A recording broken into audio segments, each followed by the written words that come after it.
Hello আমার ছোট্ট পেজের সকল সদস্যরা, আশা করি সবাই অনেক ভালো আছেন। আর আমার একটু ঠান্ডা লেগেছে, তাই ভিডিও দিতে আবার আমি স্লো হয়ে গিয়েছি। যাই হোক, এটা ছিল আমাদের সেন্ট মার্টিনের দ্বিতীয় দিনের দুপুরবেলা। আমরা সেরাদ্বীপ থেকে ঘুরে টুরে এসে এখানে এখন চেক আউটের সময় হয়ে গেছে আমাদের। সেন্ট মার্টিনের চেক আউটের সময় হচ্ছে 11টায়, কিন্তু রিকোয়েস্ট করলে তারা 1 ঘন্টা বা 30 মিনিট বাড়িয়ে দেয়।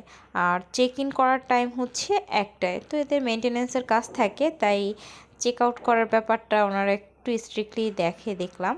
তো যাই হোক, এখানেও খাবার দাবার ব্যবস্থা ছিল, কিন্তু আমরা আসলে কোনোটাই ট্রাই করিনি এখানের। আমরা বাইরে ঘুরে টুরেই একটু খেয়েছিলাম। তো ড্রিম নাইট সম্পর্কে বলা হচ্ছে এদের বাহিরের সব কিছু অনেক সুন্দর, বিচটাও অনেক সুন্দর। আর রিসোর্টের বাহিরের যে লাইটিং টাইটিং সবই সুন্দর, রাতের বেলা বেশ ভালোই লাগে, ভালোই আড্ডা টাড্ডা হয়।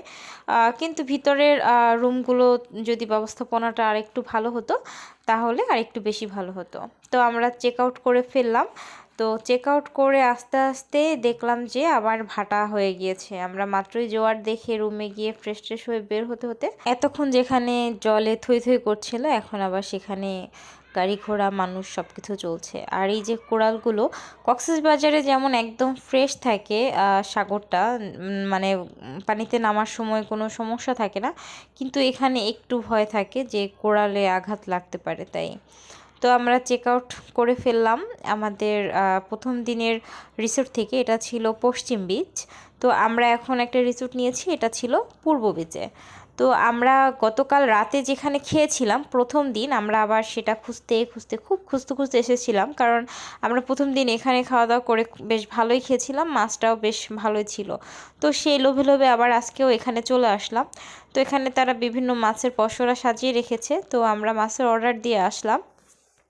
এখানে বিভিন্ন মাছের বিভিন্ন দামের বিভিন্ন প্যাকেজের খাবার বিক্রি করে। প্রতিটা মাছের সাথে আলু ভর্তা, ডাল, সবজি আর মাছ আর ভাত, এটার একটা প্যাকেজ থাকে ওদের। তো আমরা এমনিতে প্যাকেজও নিলাম আর আলাদা করে বড় লাক্ষা মাছটা নিলাম। লাক্ষা মাছটা মূলত তারাই আমাদেরকে বলেছিল যে অনেক টেস্টি, কিন্তু আসলে তেমন টেস্টি ছিল না। আমরা সাথে নিয়েছিলাম ফ্লাইং ফিশ আর হচ্ছে গিয়ে সুন্দরী মাছ। তো আমার কাছে ফ্লাইং ফিশটার থেকে বেশি ভালো লেগেছিল লাক্ষার থেকে। লাক্ষা নাকি মূলত অনেক স্বাদের হয়, কিন্তু হয়তো বা এদের আজকের কালেকশনটা ভালো ছিল না বা রান্নাটা ভালো ছিল না। তো এখান থেকে আমাদের নতুন রিসোর্টে যাওয়ার জন্য আমরা একটা 150 টাকা দিয়ে অটো নিলাম। তো আমরা সকালবেলা যে রাস্তাতে গিয়েছিলাম সেরাদ্বীপের জন্য, মূলত আমাদের বর্তমানে রিসোর্টটা এখন সেদিকেই, সকালবেলা আমরা এই রাস্তা থেকেই গিয়েছিলাম। আর ঘোরাঘুরি বলতে হচ্ছে গিয়ে রিল্যাক্সের ঘোরা একরকম আর আমাদের উড়াধুরা ঘোরা একরকম। আমরা আসলে যেখানেই যাই উড়াধুরাই ঘোরাঘুরি করি, কারণ আমাদের ঘোরার সময়টা অনেক স্বল্প থাকে। তবে সেন্ট মার্টিনে বা যে কোনো জায়গায় আসলে রিল্যাক্সে যাওয়াটাই মনে হয় ভালো। আমার তো মনে হয়েছে সেন্ট মার্টিন আমার আরেকবার যেতে হবে ওখানের প্রকৃতি উপভোগ করার জন্য। তো আমরা আমাদের নতুন রিসোর্টে চলে আসলাম। এটা ছিল চাঁদের বাড়ি পূর্ব বিচে।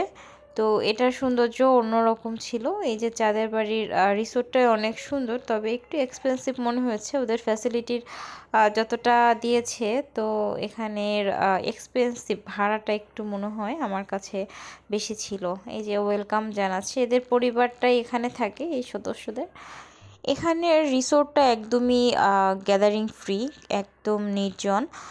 এখানে সিভিউ রুম ছিল 4টা, আর অন্যান্য আরও ফ্যামিলি রুম টুম ছিল মনে হয়, আর 4টা 5টা রুম ছিল, মানে টোটাল হচ্ছে গিয়ে 8-9টা রুমের মতো ছিল এখানে। আর এই যে খাবারের ব্যবস্থা আছে, আর এখানে যে বেসিং টেসিং দিয়ে রেখেছিল।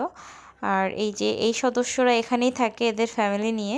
সেন্ট মার্টিনে যাওয়ার কিছুদিন আগে দেখেছিলাম সেন্ট মার্টিনের কুকুরদের অবস্থা অনেক খারাপ। তো আসলে সেন্ট মার্টিনে অনেক কুকুর বেশি, এদের একটা সুব্যবস্থা করলে হয়তো বা ভালো হতো।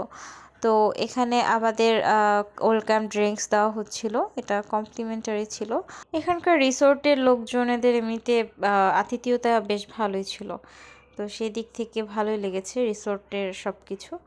তো এখন চলেন রিসোর্টটা একটু ঘুরে দেখি আমরা।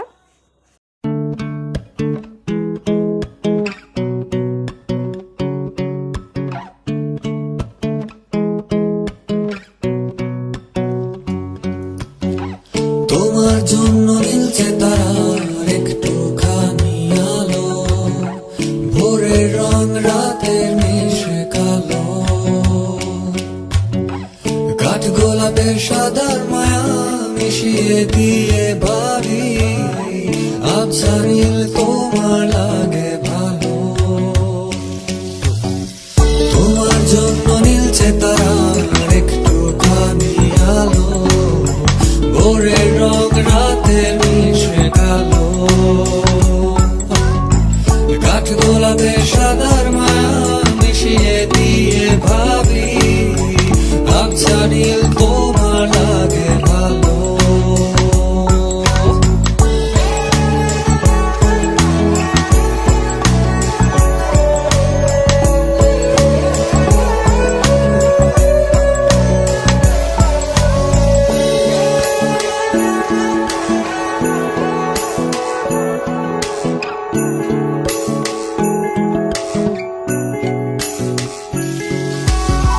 ভাবনা আমার শিমুল গালে লাল যে আগুন জ্বালে, মহুয়ার বনে মাতাল হাওয়া খেলে,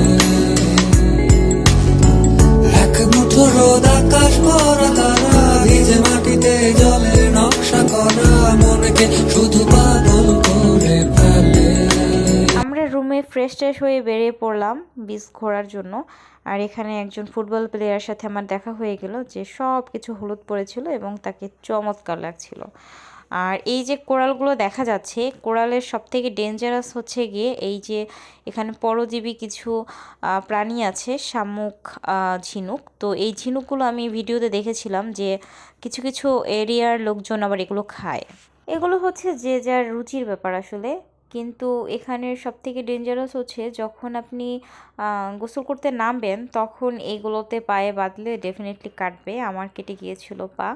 তো সেক্ষেত্রে জুতা পায়ে দিয়ে অল্প কিছুটা যাওয়াই ভালো, যদিও এখানে জলটা অনেক স্বচ্ছ থাকে। আর এই যে জাহাজ চলে এসেছে আজকের যারা ব্যাক করবে তাদের জন্য। তো দেখা হবে নেক্সট ভিডিওতে, ততক্ষণ ভালো থাকবেন সবাই, টাটা।